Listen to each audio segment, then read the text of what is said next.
Good morning. Welcome to Inquisition Update. My name's Tom Fress, and I'll be your host for the next hour. Thanks for tuning in. We're going to continue now where we left off yesterday in the book, The Papacy and the Civil Power by R.W. Thompson. Yesterday, R.W. Thompson was telling us of example after example how the Roman Catholic Church condemns religious toleration, supports religious persecution, as is demonstrated all throughout the history of the Roman Catholic Church, and particularly the two popes preceding the founding of the Maryland colony. The Maryland colony, a Roman Catholic colony, the only Roman Catholic colony in the colonies, and they went contrary to all Roman Catholic Church history and Roman Catholic canon law, and every example that is given in this entire book demonstrating the religious intolerance of the Roman Catholic Church, and they declared religious liberty in Maryland. And we're supposed to believe that Maryland was serious about the institution of religious freedom, given its history, given its canon laws. One has to, when one researches the history of the Maryland colony and how religious liberty came about as a matter of constitutional amendment, we have to comprehend the seriousness or lack of seriousness of that pretense. Was it a change of the Roman Catholic heart? Was it a change of the papacy's heart? Or was it just a temporary expedient, given the fact that Roman Catholicism was such an extreme minority in the colonies? R.W. Thompson will begin now at the very last sentence on page 691, backing up just a little bit for continuity purposes. It says, under all these circumstances, it is absurd, the very height of absurdity, to suppose that these Jesuit fathers, White and Altham and Brock and others, who accompanied the first Roman Catholic colonists to Maryland, that being the Ark and the Dove, the two little ships that launched from the Isle of Wight on the southern tip of England, who brought the first load of Roman Catholics to this country, came over with the purpose in their minds to plant religious toleration and freedom of conscience in the New World. It's absurdity to seriously believe that those Catholics and those Jesuit priests, who were created for the primary purpose of destroying Protestantism, would come to this country and establish the Maryland colony with a tenet of religious liberty.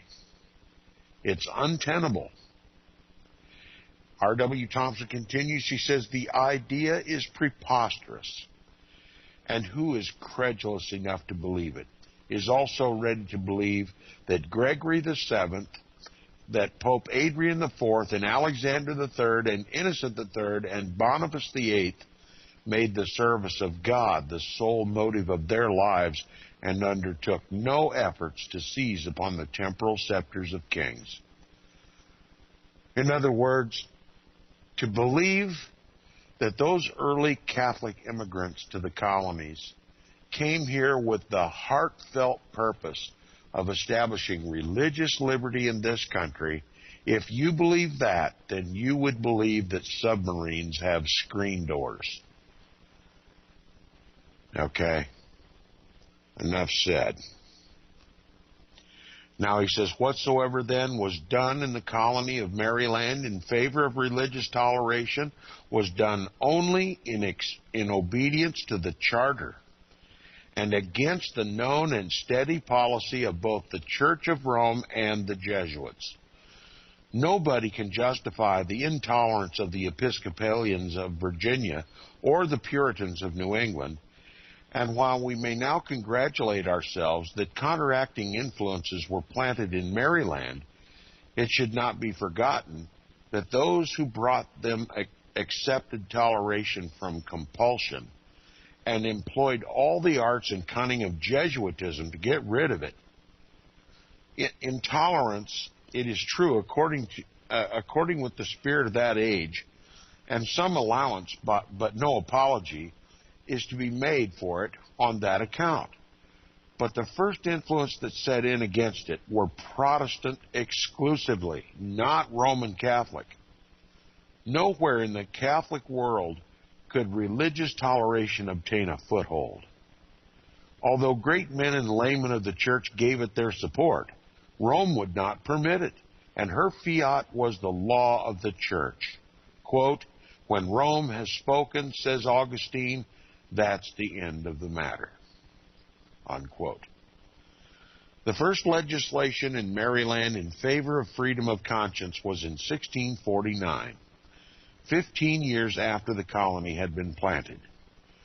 Earlier assemblies had enacted laws, but they were not approved by Lord Baltimore and were therefore lost.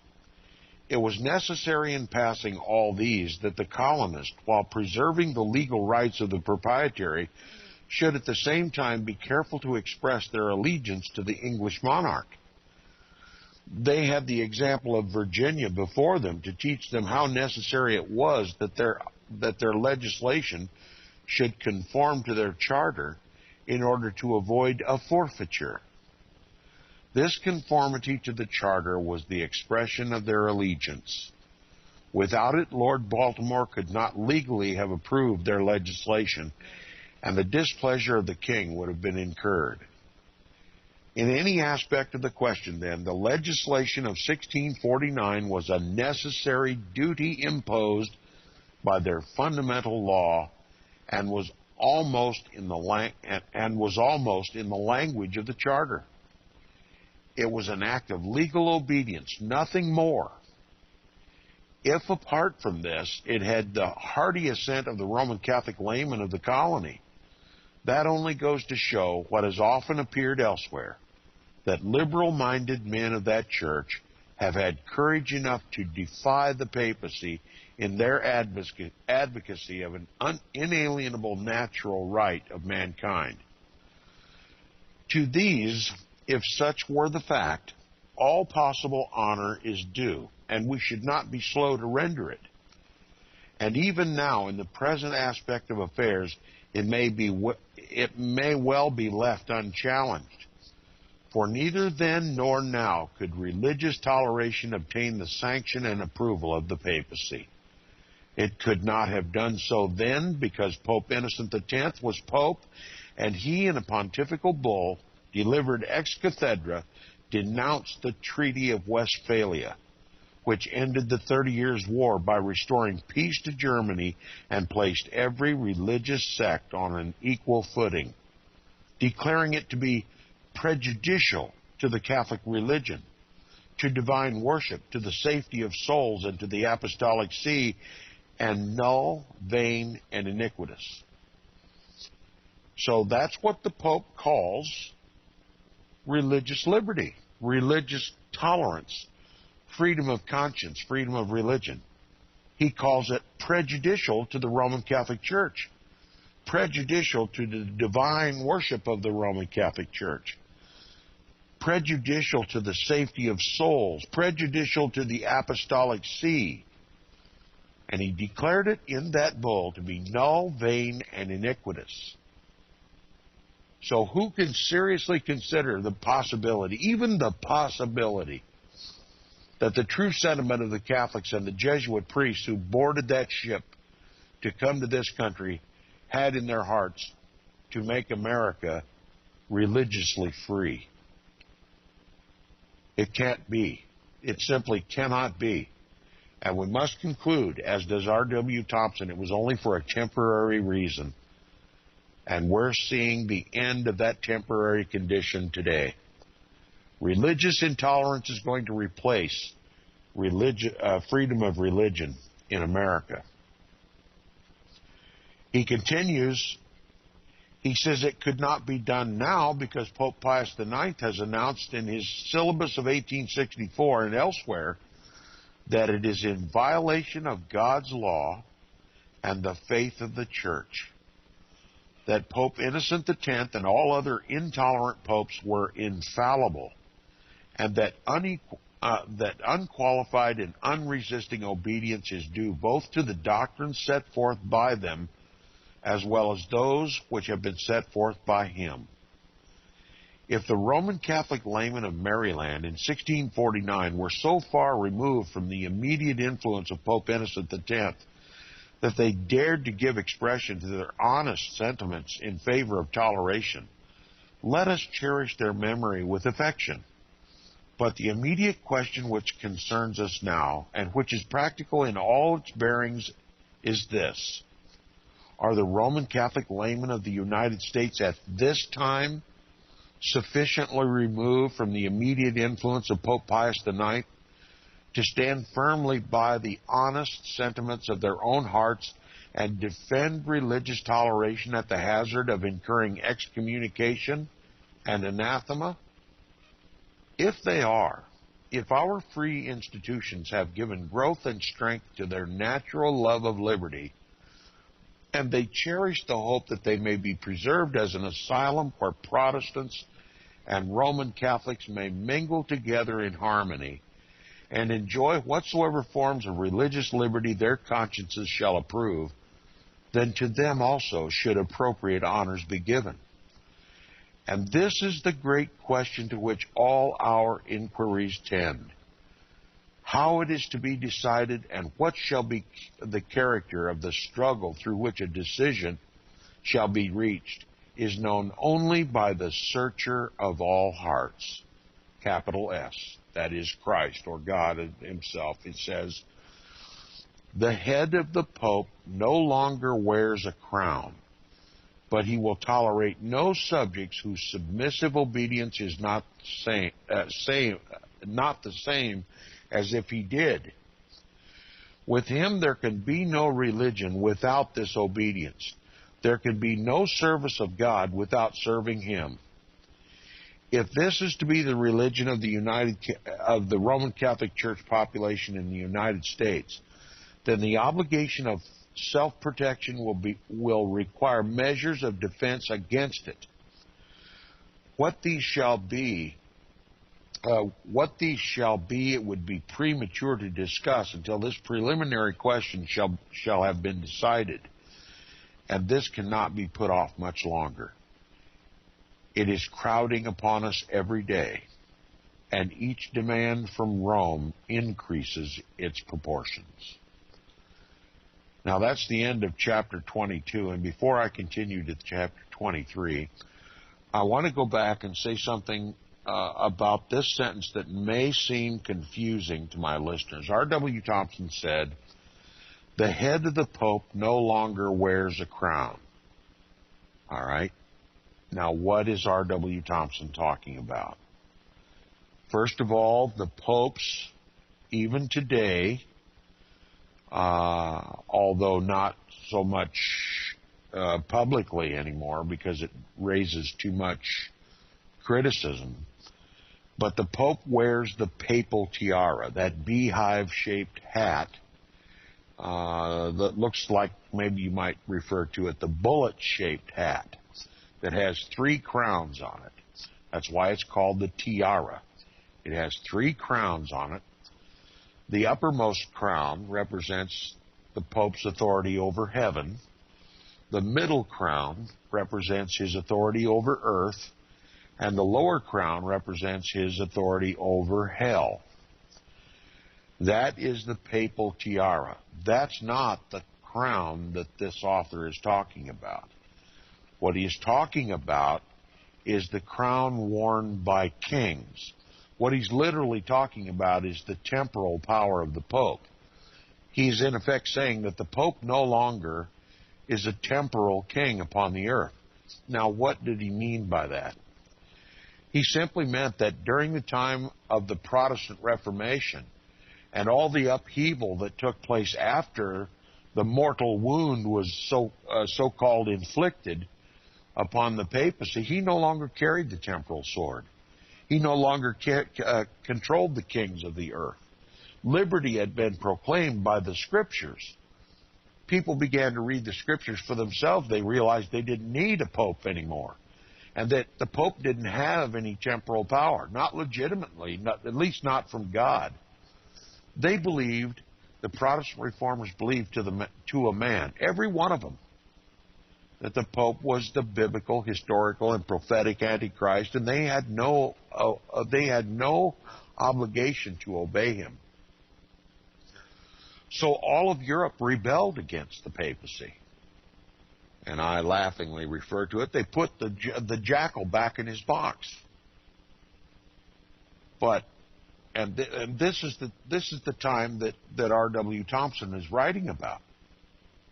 The period after the Protestant Reformation, this being referred to repeatedly throughout this book, that the United States is a Protestant nation, that the Pope has no temporal authority in this country. He doesn't wear a temporal crown anymore.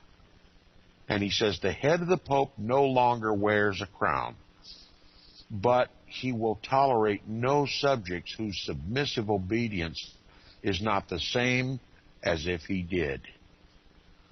So he exerts his temporal power as a temporal king, but he does it through the civil power. And the civil power of the United States government has been under papal command much, much longer than most people are willing to even believe. Now, with that, we'll continue with chapter 23 of the book. We're going to talk about the papal theory of government. 1 second, please.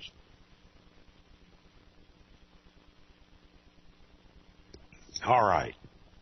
R.W. Thompson begins by saying, Protestant, no less than Roman Catholic Christians, assign to the spiritual and temporal powers a common foundation in the order and appointment of God.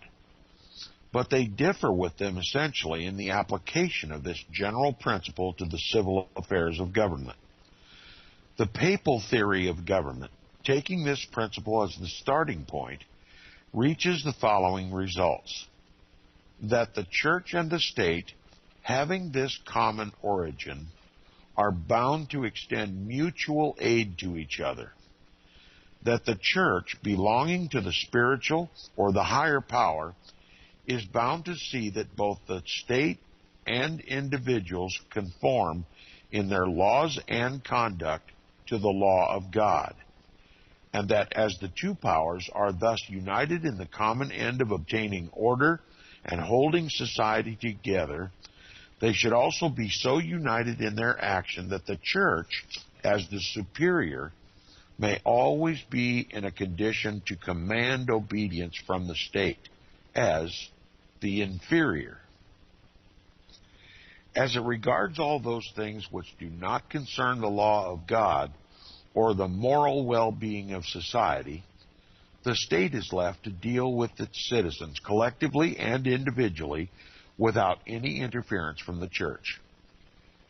This is its separate and independent sphere of action. But whenever questions arise which involve conformity to the law of God or morality, when the church is bound to then the church is bound to interfere and prescribe the rule of conduct both to the state and to the individual. This is called the separate and independent sphere of the church. Correlative obligations arise out of these regulations. The chiefest of these is that when the church commands what the law of God and morality require, the state is bound to obey, just as each individual is. And if it does not obey, it, like the individual, is subject to whatsoever penalty the church may prescribe for disobedience.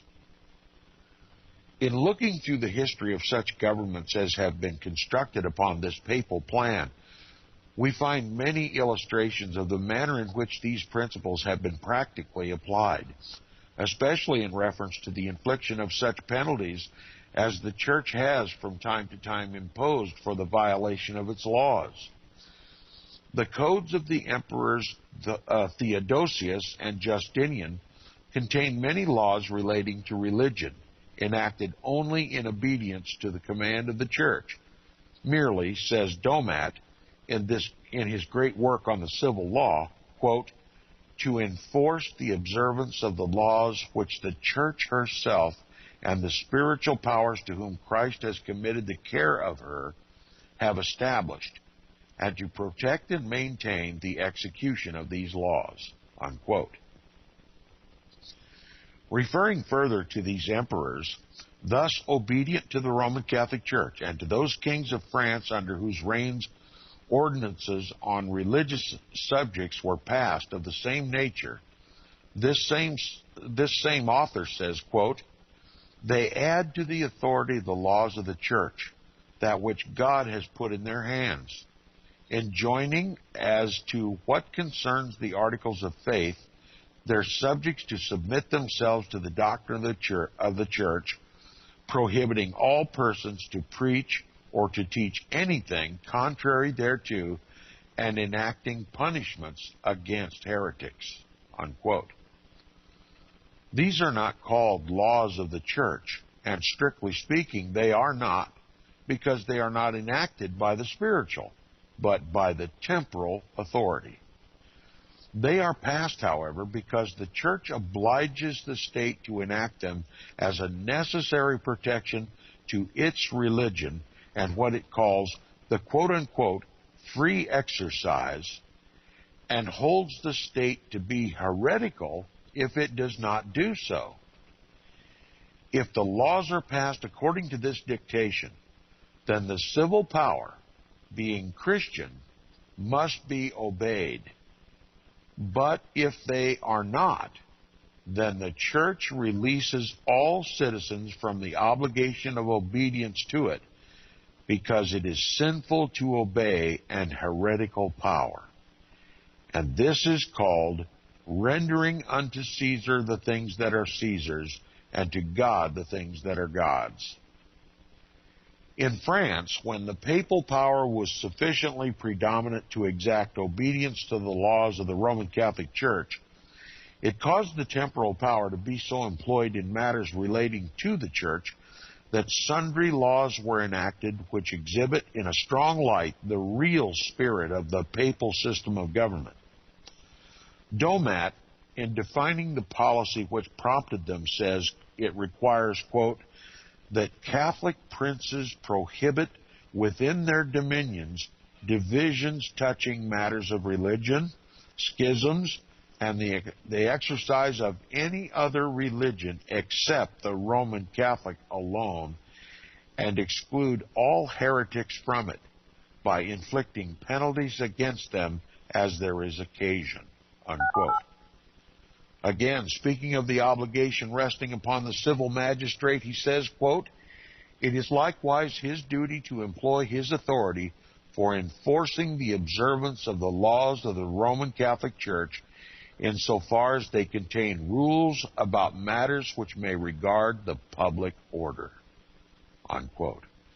So see, you have right here within Roman Catholic canon law the demand that the civil power must impose Roman Catholic canon law. And that's what's happening in America today. Now, R.W. Thompson, our author of this book, is giving us the example of France, where the popes ruled supreme. And they simply used the civil power to enforce Roman Catholic canon law. The people were enslaved. It says, in France, when the papal power was sufficiently predominant to exact obedience to the laws of the Church, it caused the temporal power, that is, the government of France, to be so employed in matters relating to the Church that sundry laws were enacted which exhibit in a strong light the real spirit of the papal system of government. The historian Domat, in defining the policy which prompted them, says it requires, quote, that Catholic princes prohibit within their dominions divisions touching matters of religion, schisms, and the exercise of any other religion except the Roman Catholic alone, and exclude all heretics from it by inflicting penalties against them as there is occasion." Unquote. Again, speaking of the obligation resting upon the civil magistrate, he says, quote, "It is likewise his duty to employ his authority for enforcing the observance of the laws of the Roman Catholic Church insofar as they contain rules about matters which may regard the public order." Unquote. And the same obligation is said to rest upon princes.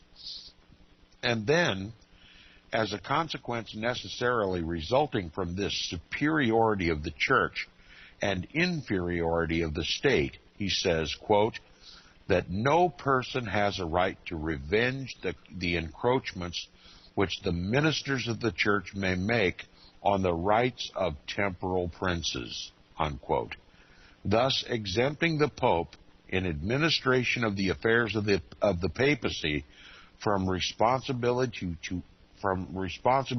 to any earthly power, and extending or limiting his jurisdiction only as his own discretion shall dictate.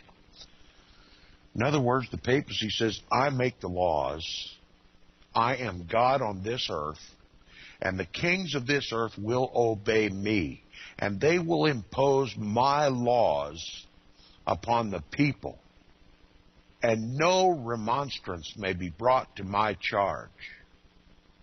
I am God. I am infallible. I have spoken, but I'm also exempt from my own law. I'm higher than the law. I may even change the laws of God. I may even dispense altogether with the Scriptures. That's the papacy.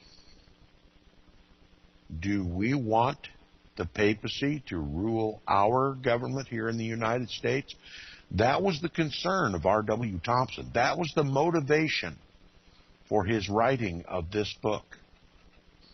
It's a clear warning to the people of the United States what tyranny will exist in this country if we ever fall asleep, if we ever forget papal history, if we ever forget the history of the Roman Catholic Church, if we ever join the ecumenical movement to reunite with this church, this is the tyranny that will fall upon us, just as fell upon France.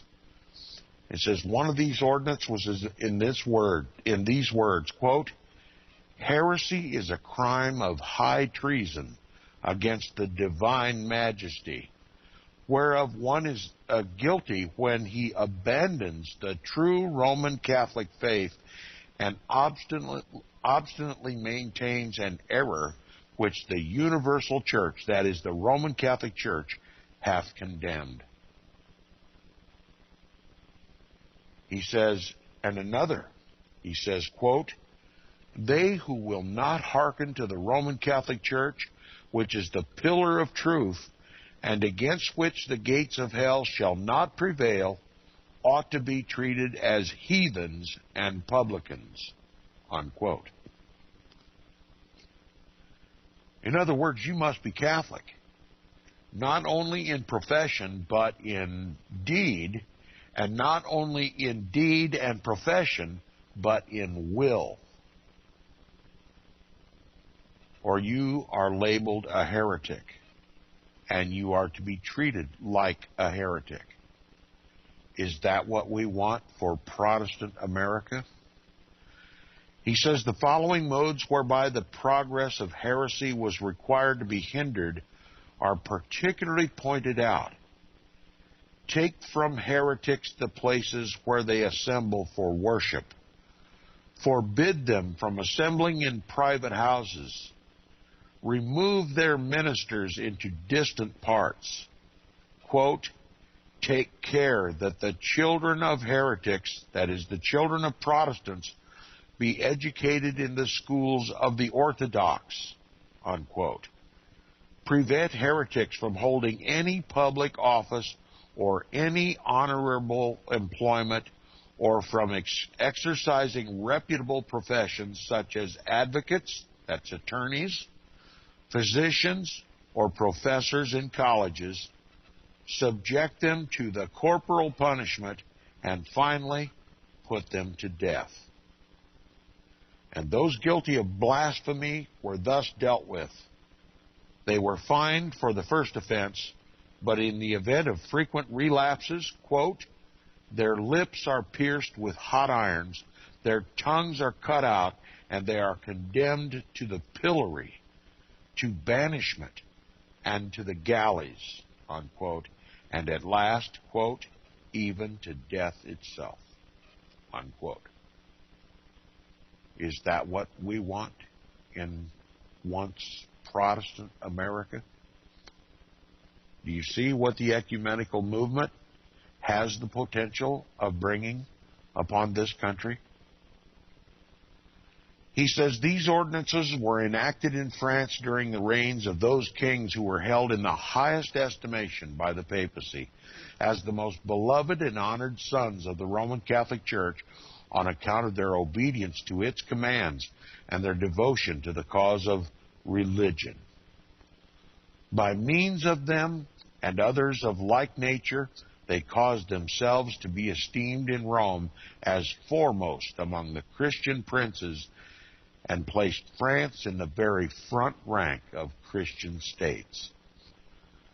The nation presented to the world a model form of government according to the papal plan. If it had not passed these laws in obedience to the dictation of the church, it would have been heretical and not Christian. And if those who exercised the temporal power had not caused them to be vigorously executed, they would have been subjected themselves to the anathemas of the church. Thus we see the nature and the character of the civil institutions for which we are now asked to exchange for our own. In other words, what the papacy and its defenders mean by a Christian state. Now, ladies and gentlemen, before I continue, you're going to hear more and more and more claim that the United States is a Christian nation. And you're going to instinctively be attracted to that declaration, as would I, did I not know what their true purpose is in calling this a Christian state. I believe a Christian state should honor God, the Creator, and should institute provisions for the obedience of His laws, that our nation should be in conformity to God's law. But that's not what is meant by a Christian state. When they call for a Christian state, they call for a Roman Catholic state, which is not Christian at all. It is anti-Christian.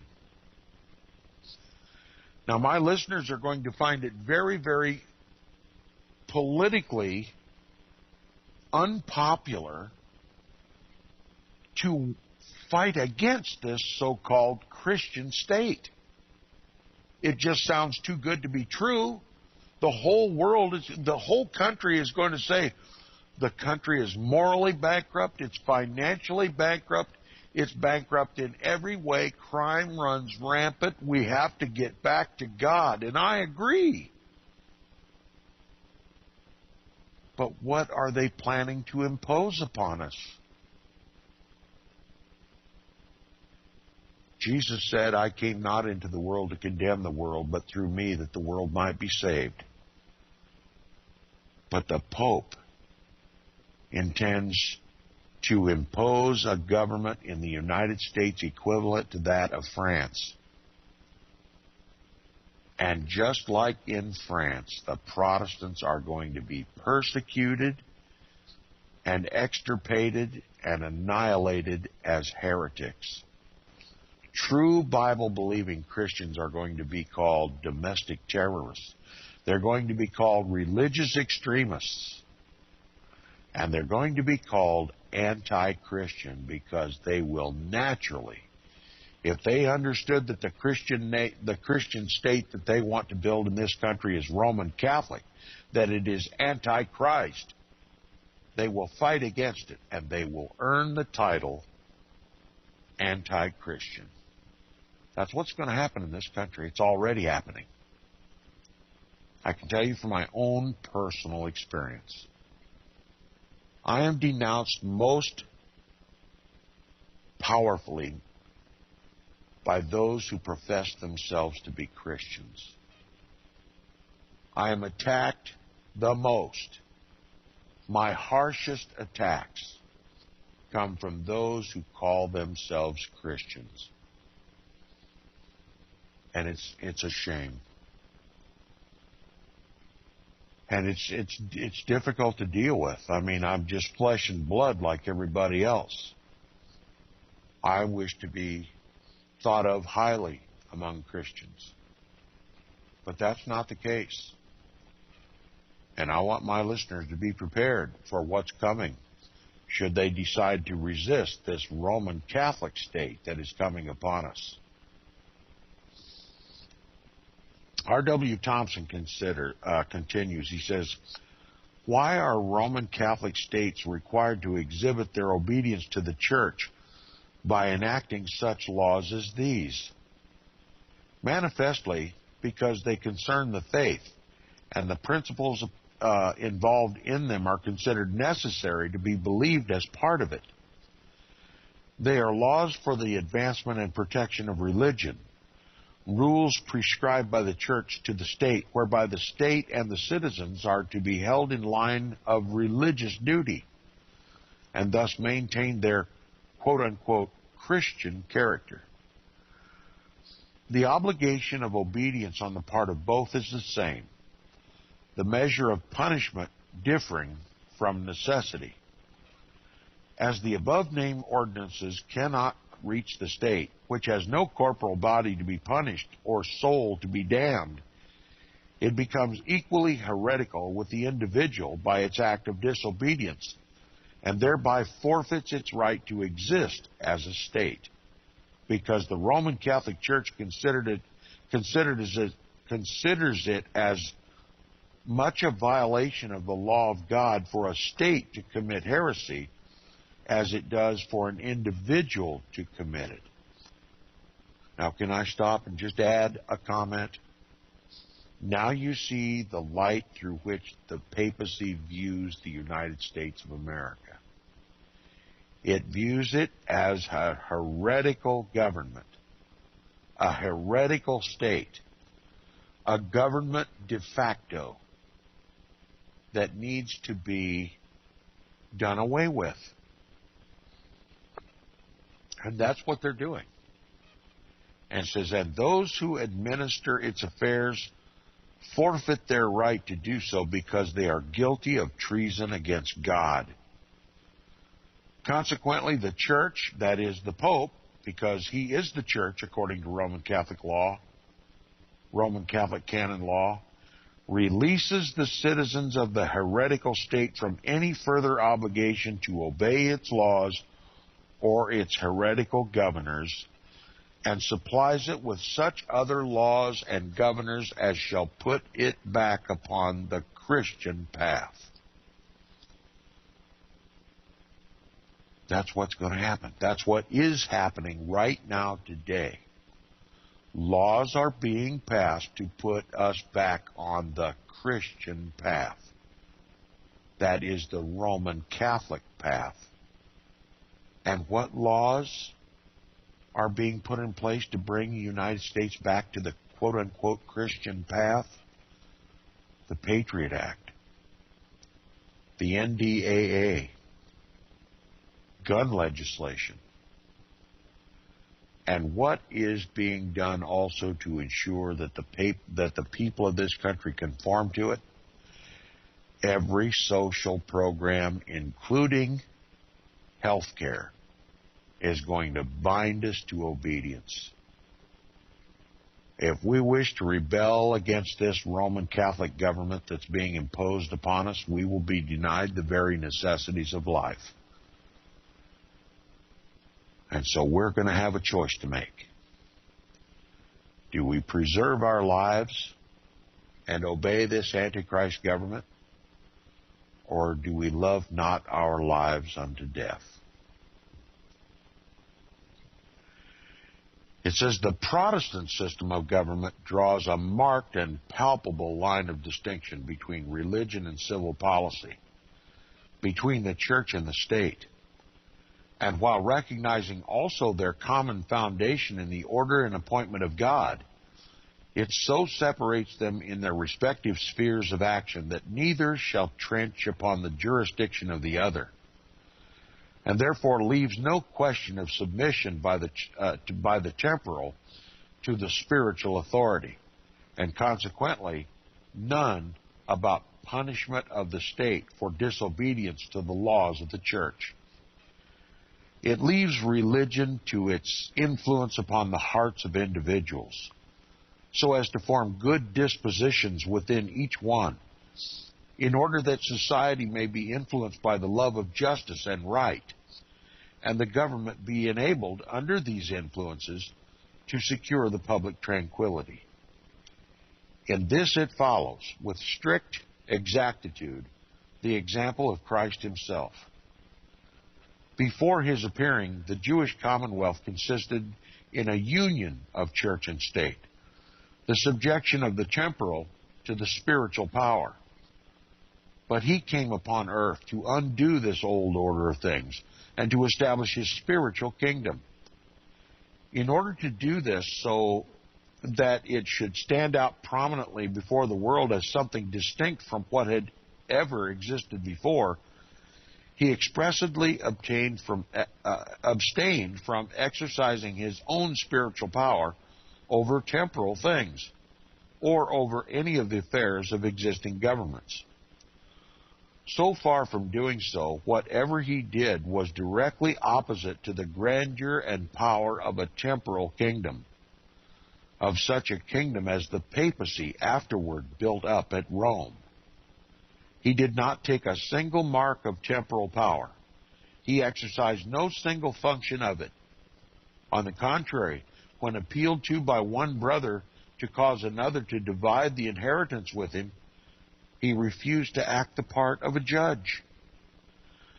To show that it was necessary to his spiritual kingdom that he should exist apart from the temporal power, be separated entirely from it, he left the temporal princes to exercise the latter, and he himself paid strict obedience to them. As God, he caused his earthly parents, Joseph and Mary, to go up to Bethlehem to be taxed under a decree from Caesar Augustus, thereby making even his birth to depend on his obedience to a law of a heathen prince.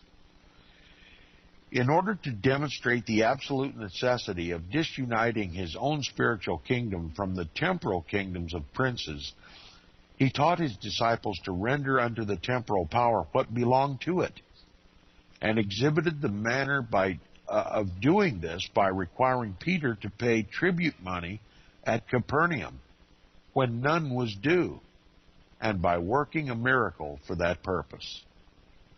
He pointed out the distinction between his spiritual kingdom and the temporal power of princes by declaring, quote, "My kingdom is not of this world," unquote.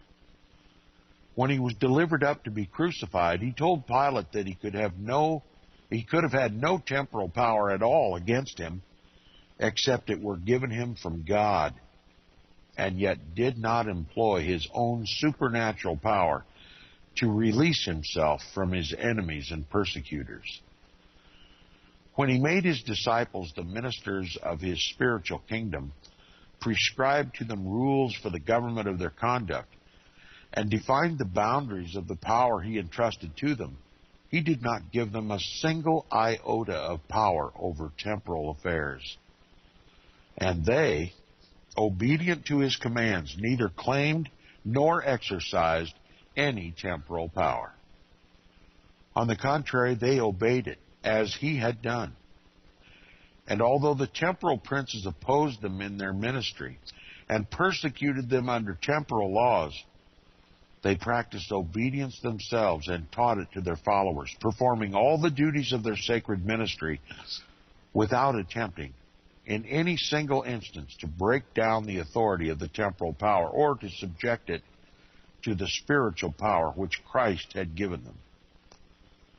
Quote, taken from among men, unquote, and, quote, ordained for men in things pertaining to God, unquote, they exercised their ministry in spiritual things without intruding themselves upon temporals, inculcating at the same time on the part of those who exercise the temporal power the necessity of their not encroaching upon the spirituals. And thus, while they recognized both powers as established by the hand of God, the harmony between them consisted in the performance of each of its own distinctive functions, the spiritual purifying the heart of man and fitting him for all the duties of life, and the temporal conforming his wants and necessities arising out of the discharge of those duties. There would have been no disturbance of this harmony but for the establishment and introduction of the canon law of the Roman Catholic Church. Nor would even this have done it had its operations been confined to the temporal things within the territories known as the States of the Church of Rome, that is, the Papal States. When, however, the provisions of this law were carried beyond these territories by those kings who held their crowns from the popes and their governments to be fiefs of the See of Rome, collisions between the two powers immediately began and did not end until ignorance and superstition became almost universal, as in the Middle Ages, and the temporal power was subjugated by the spiritual. The same spirit of ambition which incited these popes to stretch out their arms beyond the limits of their Italian possessions influenced them to the effect of making the world a grand, quote-unquote, holy empire, with themselves its rulers. And when they so far succeeded as to cause governments to be framed according to the papal, or what they call the Christian plan, mankind became subject to such laws as we have seen embodied in the ordinances of France, when under their dictation, that government was held up as a model for all Christian states. Thus we see the radical and irreconcilable differences between these two opposing systems of government, the Protestant and the Papal. And it is impossible to escape the conviction that the substitution of the former, that is Protestantism, for the latter, that is Papism, was not only accordant to the principles recognized by Christ and the apostles, but absolutely necessary to elevate and improve the condition of mankind. So long as but one form of religious faith was tolerated and all else was regarded as treason against God, popes and princes kept mankind in degrading servitude by the infliction of the most terrible punishments. Charity, love, and the mild Christian virtues so beautifully exemplified in the lives of Christ and the apostles were dethroned by hatred and revenge. Now we've run out of time. This is what we have to look forward to in the United States of America if we go along with this ecumenical movement to make the United States a quote-unquote Christian nation. It will not be Christian. It will be Roman Catholic. And we will have enslaved ourselves and our brothers and our sisters. Repent of ecumenism. We'll be back tomorrow.